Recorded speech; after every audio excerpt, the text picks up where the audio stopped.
Sanibonani, welcome back to my channel. Welcome back to Nkosina Philile. Ngiyabonga kakhulu for coming. Thank you very much you guys for subscribing. Ngiyabonga kakhulu 6,000 subscribers beke imkhalela.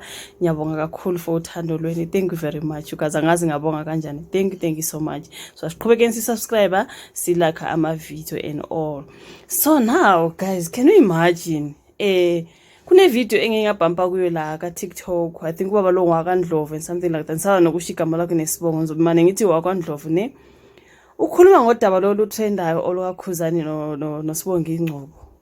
Uthi hey, nizoloku nithi abantu baxabene. Labantu bababili abaxabene kahle.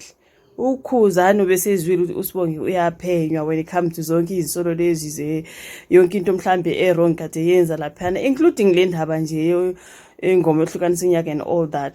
So ukhuzani laphana nje yena noSibonga ngathi kuyindlela yokuzama ukucisha ubufakazi mhlawumbe ukuthi kube sengathi bayaxabana bengaxabana allegedly.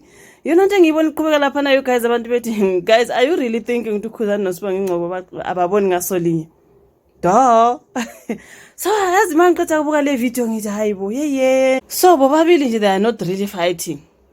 Mangabe lento iqiniso, it is alleged because ubaba nawe uyaphawula lapha na ka TikTok ukuthi hey madoda njalo lina mabhinqa yazi ngayimamelisa le video ngabuye ngayiphinda guys, angifuni nizwe ngami, ngifuna nimamele lo baba. Let me just insert leyo clip nizwe ukuthi lo baba lo wakondlovu uthini. Abaxabene kahle khona into abazama ukuyivala ukuthi sibona ngathi kuyaliwa babone ngasolinye entontoni kanti bayazi abakwenzayo allegedly of course. I'm like, oh really? Let us just go sibuke le video. Kanti njalo wemabhinqa la ukhuzani ngenzela ukuthi izinto nizazi ningadunguze ehlathini. Nazi izinto maniphawula. Ukhuzani akaxabene benoSibonga Ingcobo akade umphathi wokhozi abaxabene kodwa kuphela ukhuzani ubesezwile ukuthi uSibongi ubephenywa ekomkhulu leSABC. uSibongi vele bezoxoshwa through izinto ezwrong akazenzile benokhuzani bamsene nokhuzani through nasengomeni yahlukanisa unyaka umjolo lo. So ukhuzani ubezama ukucover kahle ezenza ulive wakhe ukhuzani ngena ku live ezama ukhuzani ukuthi egxeke uSibongi. Ukhuzani bezama ukucover uSibongi Ingcobo kube sengathi lento ephenywa uSibongi njoba kade uphenyo liqhubeka kube sengathi zididekeke izikhulu zakwa SABC ukuthi kanjani ukhuzani benza ifraud bebenza ukukhohlakala benoSibonga Ingcobo kodwa futhi ukhuzani ekhuluma kanje egxeka uSibongi.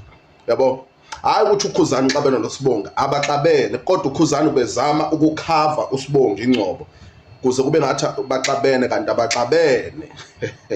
Hey, igebengu okhuzani.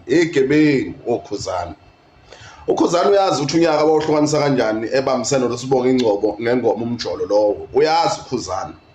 Uyazi ukuthi wenzani uSibonga Ingcobo. Hayi ukuthi baxabene ukhuzani noSibonga mabhinqa abaxabene nakancane nje kodwa ukhuzani ubezama ukuthi kube edidise kube sengathi yena noSibonga Ingcobo abazwani. Yabo kusizogqibeka lento uSibonga kade ephenyelwa yona kade ezoxoshelwa yona. Okuningi nje ukukhohlakala okwenzakala lapho khozini. Khuzani wazwafaka wahlukanisa unyaka through ngoSibonga Ingcobo ngezimali ebeyiso khozini for zisuka kukhuzani for ukuhlukanisa unyaka.